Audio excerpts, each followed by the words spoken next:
Assalamualaikum warahmatullahi wabarakatuh. Perkenalkan, nama saya Ahmad Nasrul Rahman, NIM 1119083, kelas HKIC. Di sini saya akan menerangkan tentang akad rohen atau gadai. Definisi akad rohen.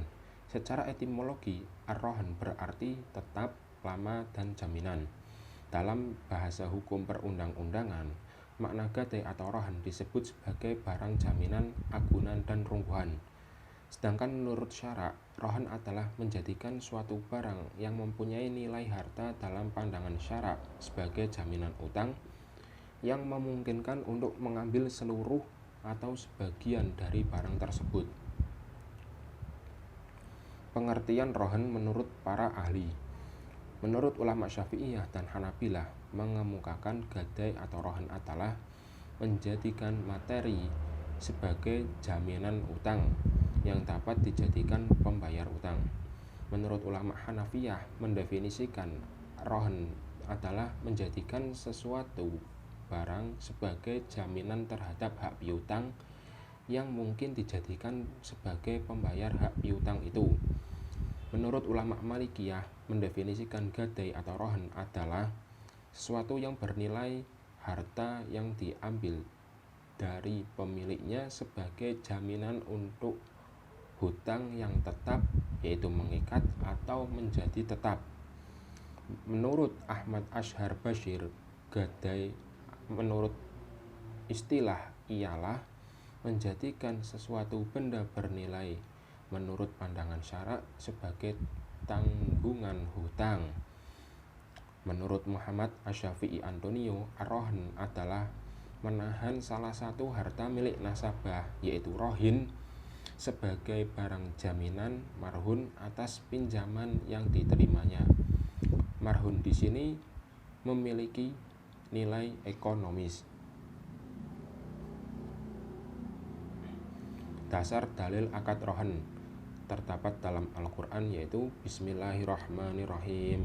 Wa in kuntum ala safarin walam tajidu katiban farihan faqbudah fa in amina ba'dukum ba'dan falyu'addal ladzi u'tumina amanah wal yattaqillaha rabbah wala taqtumu syahadah wa man yaktumha fa innahu utimmu qalbu wallahu bima ta'maluna alim. Para ulama fikih sepakat bahwa ar-rohen boleh dilakukan dalam perjalanan dan dalam keadaan hadir di tempat, asal barang jaminan itu bisa langsung dipegang atau dikuasai secara hukum oleh si piutang. Maksudnya karena tidak semua barang jaminan bisa dipegang atau dikuasai oleh si piutang secara langsung, maka paling tidak ada semacam pegangan yang dapat menjamin bahwa barang dalam status almarhum, yaitu barang jaminan hutang. Misalnya, apabila barang jaminan itu berbentuk sebidang tanah, maka yang dikuasai adalah surat jaminan tanah itu. Dalam hadis terdapat, yaitu an Aisyah radhiyallahu anha anna Nabiya sallallahu alaihi wasallam ishtara ta'aman min Yahudiya ila ajalin farahanahu dir'ahu, Sahih Bukhari. Menurut kesepakatan para ulama fikih, peristiwa Rasulullah sallallahu alaihi wasallam merohenkan baju besinya ini adalah salah satu kasus rohen pertama dalam Islam dan dilakukan sendiri oleh Rasulullah SAW. Para ulama fikih sepakat mengatakan bahwa akad rohen itu dibolehkan karena banyak kemaslahatan yang terkandung di dalamnya dalam rangka hubungan antar sesama manusia. Rukun rohen ada 4. Yang pertama, rohin, yaitu orang yang memberikan gadai. Yang kedua, murtahin, yaitu orang yang menerima gadai. Yang ketiga, yaitu marhun, harta yang digunakan untuk menjamin hutang. Yang keempat, yaitu marhun B, utang. Syarat rohen. Yang pertama, syarat yang terkait dengan orang yang berakad adalah cakap bertindak hukum. Kecakapan bertindak hukum menurut jumhur ulama adalah orang yang baligh dan berakal. Syarat marhun B.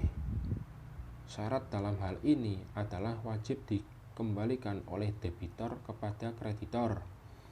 Utang itu dapat dilunasi dengan agunan tersebut dan utang itu harus jelas dan tertentu secara spesifik. Syarat marhun. Syarat agunan menurut ahli fikih adalah harus dapat dijual dan nilainya seimbang dengan besarnya utang. Agunan harus bernilai dan dapat dimanfaatkan menurut ketentuan hukum Islam. Agunan harus jelas dan dapat ditunjukkan. Agunan milik sah debitor. Agunan tidak terkait dengan pihak lain. Agunan harus merupakan harta yang utuh dan agunan dapat diserah terimakan kepada pihak lain, baik materi maupun manfaatnya. Konsekuensi hukum akad rohan. Yang pertama, penahanan marhun. Penahanan marhun atau barang gadai selama ada di tangan pemegang gadai.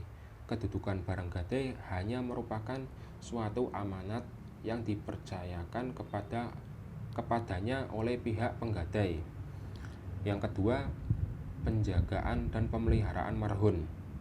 Biaya pemeliharaan dan penjagaan barang gadai adalah kewajiban bagi rohin dalam kedudukannya menjadi kekuasaan murtahin, dan murtahin mengizinkan untuk memelihara marhun, maka yang menanggung biaya pemeliharaan dan penjagaan marhun adalah murtahin. Otoritas murtahin atas marhun. Prinsip utama barang yang digunakan untuk meminjam adalah barang yang dihasilkan dari sumber yang sesuai dengan syariah atau keberadaan barang tersebut di tangan nasabah bukan karena hasil praktek riba, gharar, dan maisir. Yang keempat, pemanfaatan marhun. Pada dasarnya, barang gadai tidak boleh diambil manfaatnya, baik oleh pemiliknya maupun oleh penerima gadai. Hal ini disebabkan status barang di mana marhun tersebut hanya sebagai jaminan utang dan sebagai amanat bagi penerima. Namun, apabila mendapat izin dari masing-masing pihak yang bersangkutan, maka barang tersebut boleh dimanfaatkan.